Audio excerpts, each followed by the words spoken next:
Ancient Egyptian burials were carefully designed to protect the deceased and ensure a smooth journey to the afterlife. Each component of the burial played a specific role in preservation, protection, and spiritual guidance. At the heart of the burial was the mummified corpse, the preserved body of the deceased. Wrapped in linen bandages and treated with resins, mummification was essential for keeping the body intact for eternity. Embalmers meticulously removed internal organs, drying the body with natron salts to prevent decomposition.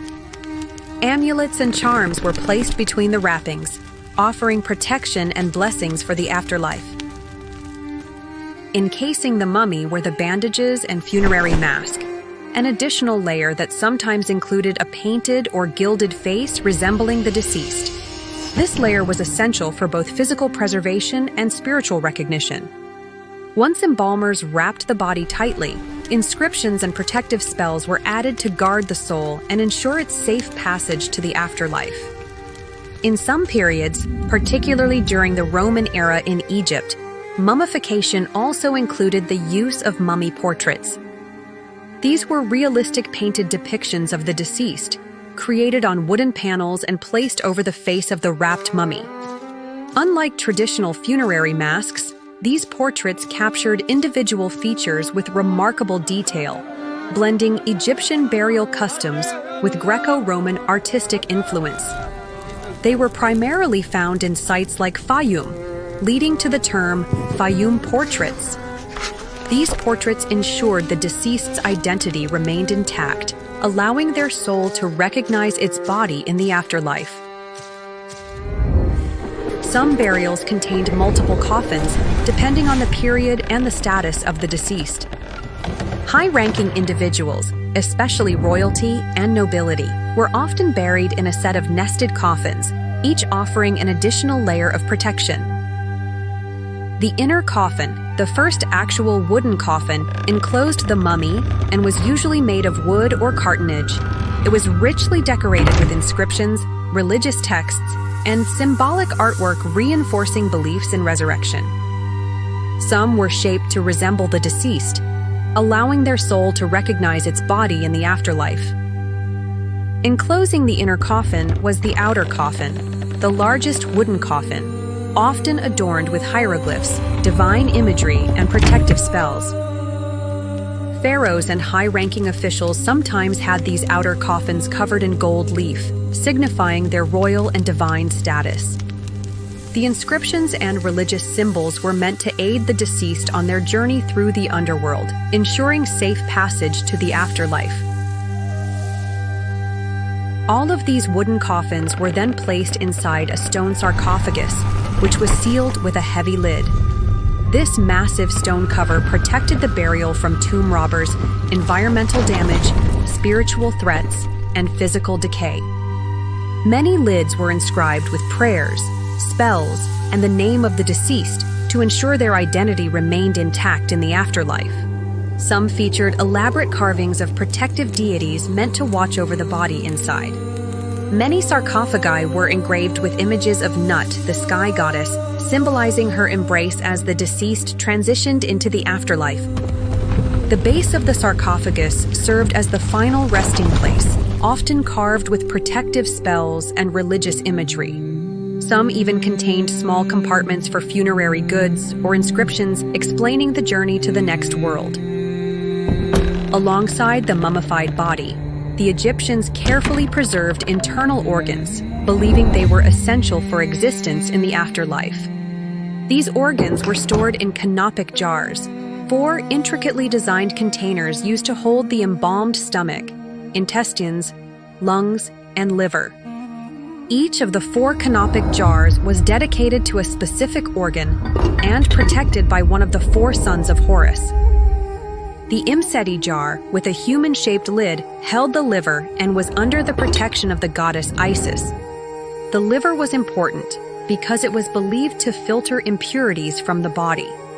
The Happy jar, which had a baboon-shaped lid, contained the lungs and was guarded by the goddess Nephthys. The lungs were preserved to maintain the breath of life in the afterlife. The Duamutef jar, topped with a jackal-shaped lid, stored the stomach and was under the protection of the goddess Neith. The stomach was crucial for digestion and sustenance in the next world. The Kebesenuef jar, with a falcon-shaped lid, held the intestines and was watched over by the goddess Serket, ensuring the organ's preservation for the afterlife. To keep these jars safe, they were housed in a canopic chest, a decorated wooden or stone container placed near the sarcophagus. This chest symbolized the unity of the body and spirit, reinforcing the idea that the deceased remained whole even in death. Some chests were elaborately painted with divine imagery and protective spells, ensuring the organs remained preserved and the spirit undisturbed. Among the preserved organs, the heart was considered the most important, as the Egyptians believed it was the seat of intelligence, emotions, and morality. It was thought to be necessary for judgment in the afterlife, where it would be weighed against the feather of Ma'at to determine the deceased's fate. The brain, however, was considered useless and was usually removed through the nose using a hooked tool before being discarded. The ancient Egyptians believed thoughts and consciousness originated from the heart rather than the brain, which explains why it was not preserved like the other organs. The heart, unlike these organs, was often left inside the body, as it was essential for the final judgment before Osiris. If the heart was missing or damaged during mummification, embalmers placed a beetle-shaped amulet known as a heart scarab. This amulet was placed inside the body as a replacement or within the tomb. Inscribed with spell 30 from the Book of the Dead, it was meant to help the deceased pass the test of the afterlife, where their heart was weighed. Every component of the burial had a role to play. Nothing was left to chance in the preparation for eternity. From the mummified corpse to the intricately nested coffins, the protective stone sarcophagus, and the sacred canopic jars, all these elements worked together to ensure the deceased's safe passage into the afterlife. But protection did not end with the burial itself. These remains were housed in pyramids, tombs, and underground chambers, depending on the status and period of the deceased. Pharaohs and high-ranking officials were laid to rest in grand tombs within the Valley of the Kings, or within pyramids, while nobles and officials were buried in rock-cut tombs, adorned with elaborate carvings and religious inscriptions. These final resting places were heavily guarded, sealed with massive stone blocks, concealed entrances, and protective curses meant to deter intruders. Priests performed rituals to maintain the tomb's sacredness, while statues, amulets, and divine texts ensured ongoing protection. The Egyptians believed that as long as the tomb remained intact, the deceased's journey through eternity would continue undisturbed. The afterlife was the ultimate goal of every Egyptian burial, a realm known as Aru, or the field of reeds, where the soul would live in peace, surrounded by lush fields, flowing rivers, and an abundance of food. But entry into this paradise was not guaranteed. The deceased had to pass through the Hall of Judgment, where their heart was weighed against the feather of Ma'at, the symbol of truth and justice.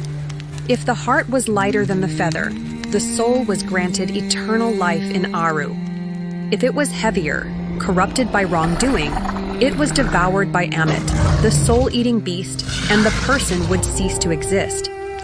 To aid the deceased in this journey, tombs were filled with offerings, spells, and even Shabti figurines, small servant statues that would perform labor on their behalf in the afterlife. They were a symbolic workforce, ready to answer whenever the dead were summoned to work for Osiris in the field of reeds. Every element of the burial was designed to prepare the deceased for this final test, ensuring their transition from the mortal world to eternal existence among the gods in the paradise of Aru.